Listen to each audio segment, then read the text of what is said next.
Senator Whelan, you have 4 minutes.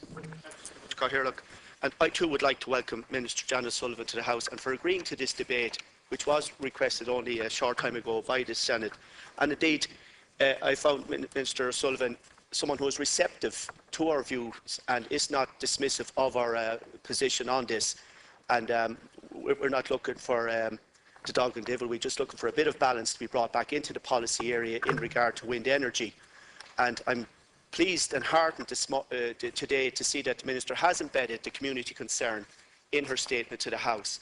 And indeed, the Senate has taken an early lead on this, as has been recognised, as Senator Kelly did bring forward a bill at an early juncture to try and establish a balance, as I said, to the debate, because neither he nor I, nor indeed colleagues here, are anti-renewables or anti-wind. And indeed, we see it as having a role to play in our economic development and our economic redevelopment of this country. However, I'm absolutely certain that we are sleepwalking into another planning fiasco and another bubble and another economic fiasco if we embrace what is on the table as it stands without questioning and without amending it.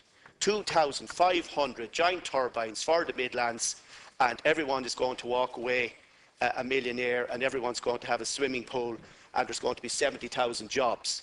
That was the proposition put to us as recently as a few months ago by the wind energy developers. And now, because some of us have raised legitimate concerns on behalf of the communities and the families in our areas, we're being categorised as being anti-development, anti-wind, and in my own case, I'm being told I'm anti-farmer, which I want to just totally reject, as I live in a rural part of the country, and all my neighbours are farmers, and as my colleagues here who come from farming backgrounds will well know, that I'm very conscious of the needs of farming communities and rural communities. And I think we should stick to the issues of the debate and the policy matters rather than personalising the issue. And Minister, as you know, the guidelines are at the heart of our discussions here this morning. And it's not Senator Kelly or any of the other colleagues here who are agitating or generating obstructive public debate on this. If you go from Clonbelogue, Ballarone, Vickerstown, Rosenallis in the heart of the Slieve Blooms, and tomorrow night in Luggacurran, communities from the Swan and Wolf Hill, they're coming together. It's an organic response from communities, and it's actually being organised by women who are concerned that they're going to have turbines in their backyard, and they're concerned about the welfare and well-being of their families and their households, and that's genuine.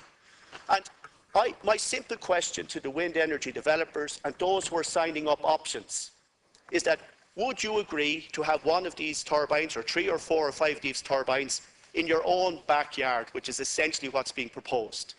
And I think that if you can't give an honest answer to that, why would you impose it on your neighbour? And I think that's at the heart of the planning process, Minister, because, as you say, the scale of these turbines is not of the order of anything we have seen before.